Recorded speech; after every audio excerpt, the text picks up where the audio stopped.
3, 2, 1, test. Okay, we are doing the work along for the lab 1 airfoil pressure analysis in a wind tunnel. Now, you know me, I'm Tan, and I'm gonna be guiding you through this. I don't have much knowledge on what I am gonna find here because I haven't done it yet. So we are gonna be going through this together. So I may make some mistakes. So and if I do, please leave a comment or message me directly, and I will fix that mistake in a new video or something. Okay, now we are going to analyze a lift generated by airfoil placed in a subsonic wind tunnel using experimental pressure coefficient data. The task is involving a Bernoulli's equation. Now, what is the Bernoulli's equation? The Bernoulli's equation states that pressure 1, let me get a pointer, pressure 1 equals to 1 over 2 density 1, velocity 1 square, which is equals to P2, pressure 2, plus 1 over 2, density 2, velocity 2 square. Now, what is those numbers? Oh, I put some notes in here. Never mind. Let me delete that. Okay. P1 is the static pressure. It's the not a static pressure. It's the initial pressure. P2 is the final pressure. Now, we want to find in number one. Let's go through the lab. Number one, calculate the velocity in the contraction using Bernoulli's equation. Now we have different types of pressure. We have stagnation pressure and static pressure. The stagnation pressure is equals to the dynamic pressure plus the static pressure. Now, one more equation you need to know is the pressure equation.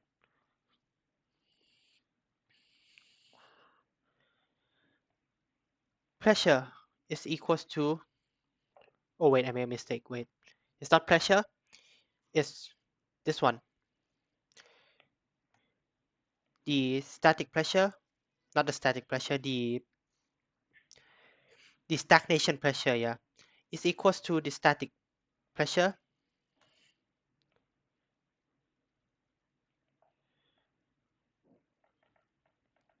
plus the dynamic pressure. What does this mean? To find number one, we know that the stagnation pressure is P0 equals to static pressure is 1 P1 plus 1 over 2 rho V1 square. Why is this? Because we are trying to find the difference in the static and the dynamic pressure. This is the dynamic pressure formula.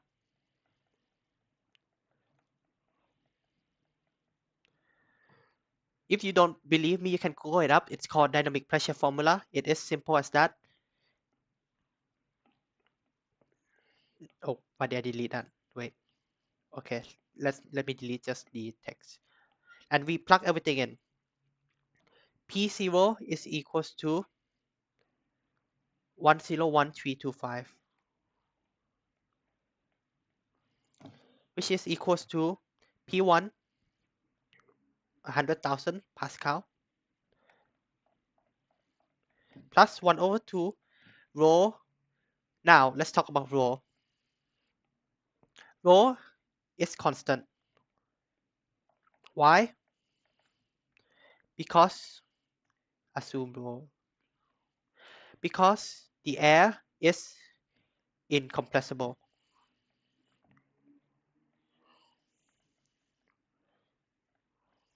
At slow speed, the air are defined as incompressible, which means the pressure cannot change. No, not the pressure, my bad. The density cannot change.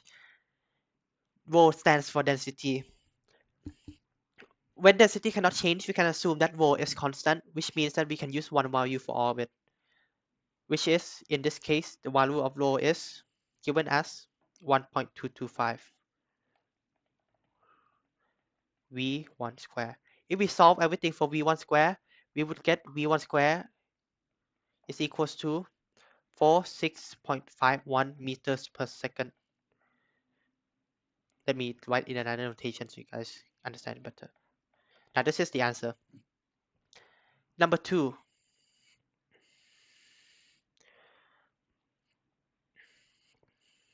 Number 2 asks for the test section velocity v2 using continuities equation. What is the continuity equation? I have taught you this. It is this one. Or not the eraser. Wait. It is this one. Now, it means that let me draw this up. 1b.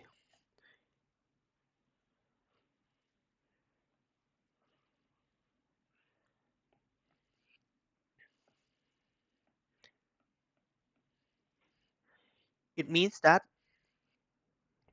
the area here and the velocity here is equals to the area here times velocity here. What does it mean? This is the test section. Which velocity will be higher than v1 due to the air being compressed over here? Once we know that, we can use the constant of air pressure and velocity equation, which is given as A1 V1 equals to A2 V2. We move everything around, we will get something like V2 is equals to V1 A1 divided by A2, which is, in this case, given here. A1 is given, A2 is given, V1, we found it here. So once we plug everything in, we get 4, oops, 46.51 times 1.2 divided by 0.3, which is equals to 186.04 meters per second. That is the answer. Let's try number 2. Number 2 wants us to find the Cp in relation to the absolute pressure. How do we find this? We are going to use another equation. This equation is called the pressure coefficient equation, number 2, which states that the pressure coefficient is equals to P minus P infinity divided by Q infinity equals to P minus P infinity minus is equals to Y is Q infinity equals to, what is Q infinity equals to? It is a type of pressure. So at that point, the pressure at that point is called P infinity is the dynamic pressure. We know what dynamic pressure is. It is, 1 over 2 rho v square. Rho, don't confuse rho and P. Rho is the density, P is the pressure.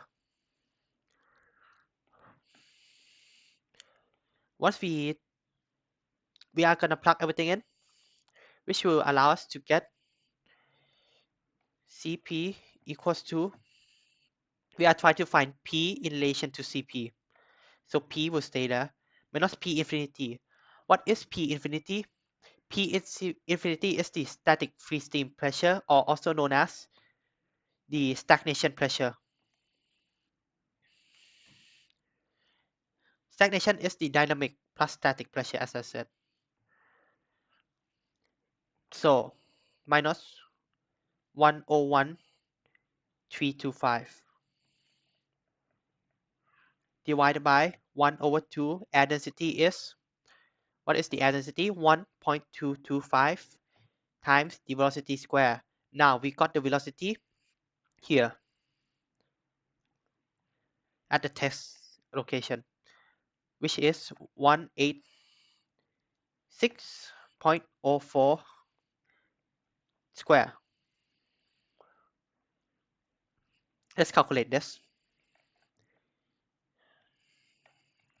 Times something equals to p minus 101325.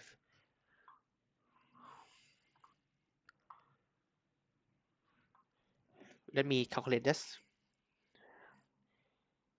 Clear. 0.5 times 1.1, no, not 1.1, 1.225 times 186.04 square is equals to about 21199. So the answer is C, oh, 21199 CP plus 101325 equals to P. Okay, now welcome to part 2. Okay, part 2, I'm just gonna explain how it works without showing you the calculation so you know how it works.